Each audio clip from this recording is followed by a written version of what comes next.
নমস্কাৰ এই মুহূৰ্তত আহি পৰিছে উচ্চতৰ মাধ্যমিকৰ পৰীক্ষা দিয়া লাখ লাখ ছাত্ৰ ছাত্ৰীৰ বাবে ভাল খবৰ। আজি ঘোষণা কৰা হ'ব নেকি HS অৰ্থাৎ উচ্চতৰ মাধ্যমিকৰ ফলাফল। ইয়াক লৈ একাংশ দুষ্ট চক্ৰই সামাজিক মাধ্যমত ভুৱা বাতৰি প্ৰচাৰ কৰি ছাত্ৰ ছাত্ৰীসকলক বিভ্ৰান্তত পেলাইছে।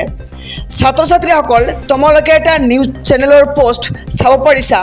ইয়াত স্পষ্ট লিখা আছে যে 4 মে 10 বজাত ঘোষণা কৰিব উচ্চতৰ মাধ্যমিকৰ চূড়ান্ত পৰীক্ষাৰ ফলাফল। এই পোষ্টখনক লৈ সামাজিক মাধ্যমত প্ৰচাৰ হৈছে যে 4 মে তাৰিখে অৰ্থাৎ আজি ঘোষণা কৰা হ'ব উচ্চতৰ মাধ্যমিকৰ ফলাফল। কিন্তু এইটো কিমান দূৰ সত্য খন্তেক সময়ৰ পিছতেই তোমালোকে নিজেই গম পাই যাবা।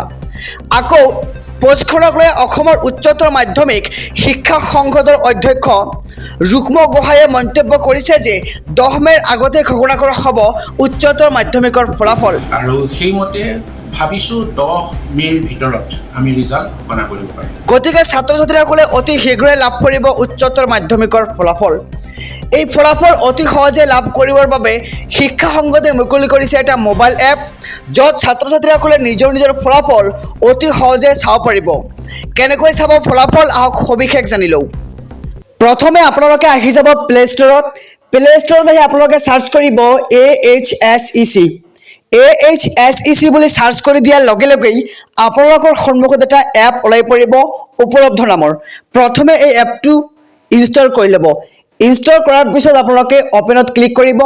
অপেনত ক্লিক কৰি দিয়াৰ লগে লগেই এনেকুৱা এখন পেজ খোল খাব। চ' ইয়াতে এপটো ৰেজিষ্টাৰ কৰিব লাগিব তথ্যৰে। তো আমি ইয়াতে মোবাইল নম্বৰ দিম, তাৰপিছত নাম দিম, তাৰপিছত আমি ইয়াতে কোৱা হৈছে which stream are you in, মানে আমি কোনটো ষ্ট্ৰীমত বৰ্তমান আছোঁ। তো যদি আৰ্টছ হয় আৰ্টছ দিব লাগিব, কমাৰ্চ ছায়েন্স এণ্ড ভকেশ্যনেল আমি দি দিম, ঠিক আছে। তাৰপিছত আপোনালোকে এই এপটো ৰেজিষ্টাৰ কৰি ল'ব। তো মই সম্পূৰ্ণ তথ্য দি দিছোঁ। এতিয়া মই ৰেজিষ্টাৰত ক্লিক কৰি দি আছোঁ। ৰেজিষ্টাৰত ক্লিক কৰি দিয়াৰ লগে লগেই এনেকুৱা এখন ইণ্টাৰফেচ ওলাই পৰিব আপোনালোকৰ সন্মুখত। ইয়াতে প্ৰথমত কোৱা হৈছে ইণ্টাৰ ইয়ৰ ৰোল কোড। ইয়াতে আপোনালোকৰ ৰোল কোডটো বহুৱাব। তাৰপিছত কোৱা হৈছে ইণ্টাৰ ইয়ৰ নং। ইয়াতে আপোনালোকৰ নংটো বহুৱাব।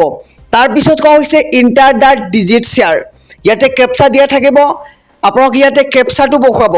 সম্পূৰ্ণ আপোনালোকে ফিল আপ কৰাৰ পিছত ইয়াতে তলত দিয়া হৈছে ছাবমিটত ক্লিক কৰি দিয়াৰ লগে লগেই আপোনালোকৰ ৰিজাল্ট কিন্তু আপোনালোকে চাব পাৰিব যেতিয়া ৰিজাল্ট প্ৰকাশ পাব।